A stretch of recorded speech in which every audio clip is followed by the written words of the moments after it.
E aí, professor, tudo bem? Bom, agora eu vou falar do meu trabalho que eu escrevi, que é o papel da ecologia integral nas políticas públicas. Mas eu vou voltar um pouco e falar sobre um pouco da base desse trabalho, que seria o livro do Papa Francisco, que agora faleceu, o Laudato Si. E o Laudato Si é um livro que enfatizava a essência de preservar o planeta, tá? Ele inclusive escreveu 3 livros sobre isso, foram o Laudato Si, da Casa Comum, e Laudato Si, Acompanhar Clamores da Amazônia e do Congo, e o de Caminhar Juntos na Casa Comum, da Casa Comum. Enfim, o Papa Francisco escreveu isso por causa que em 2015 que ele viu o que estava acontecendo com o clima, com o nosso planeta. Ele viu o quão isso está afetando e falou que o ser humano não faz mais parte desse planeta, ele como se fosse a parte, explorando a natureza como se ela fosse infinita, como se ela nunca acabasse. E por consequência disso, o clima agora nos últimos 8 anos tem a ONU especificamente falou que nos últimos 8 anos especificamente o clima subiu em média de 1%, 1 grau.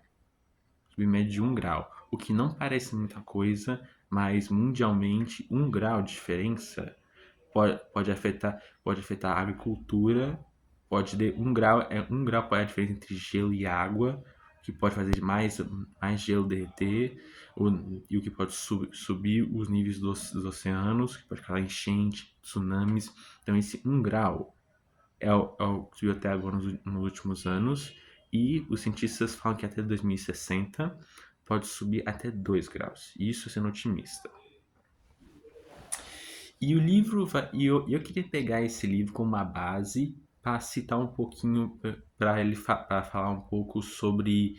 Ele fala um pouco, muito das ideias do que, como fazer, e muito do chamado planeta da casa comum, que é que o planeta todo é a nossa casa comum e a gente tem que cuidar dela como se fosse nossa casa.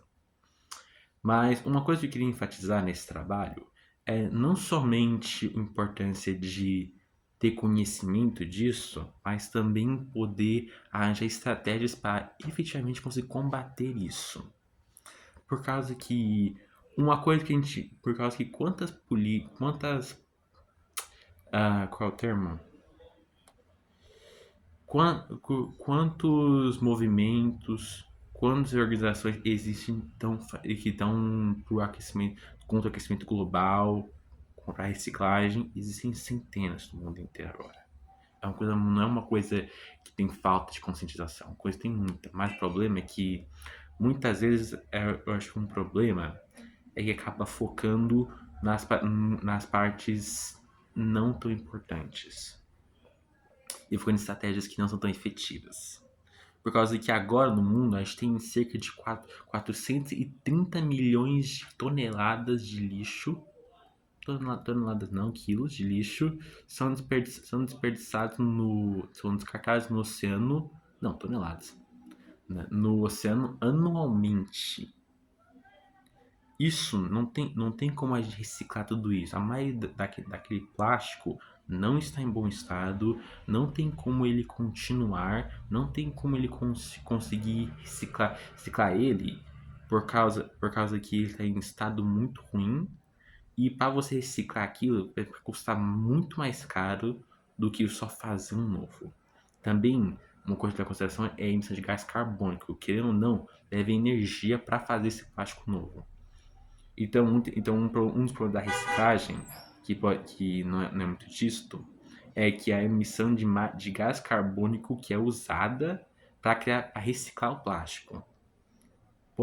Independendo da quantidade de plástico e do plástico em específico, essa quantidade, essa quantidade de gás carbônico é maior do que só criar novos. Então, uma estratégia interessante que eu achei, inclusive nos Estados Unidos está sendo aplicada agora, é a estratégia já é da ERP, que ou em português, Planejamento de Recursos Empresariais. O que aconteceria, resumidamente? Que as empresas que produzem alimentos, por exemplo, elas colocarem uma leve taxa nos produtos. Uma leve taxa, e essa leve taxa, o que iria? De algum, de, só de alguns poucos porcentos, tipo 1 ou 2%. Mas esses poucos porcentos ali já daria um incentivo às empresas de reciclarem, que a gente vai privatizar a reciclagem. Isso não só vai trazer um incentivo financeiro para essas empresas, mas também vai ficar mais efetivamente a gente vai descartar esse plástico. Em algumas cidades como Los Angeles, por exemplo, já tem aplicado esse sistema.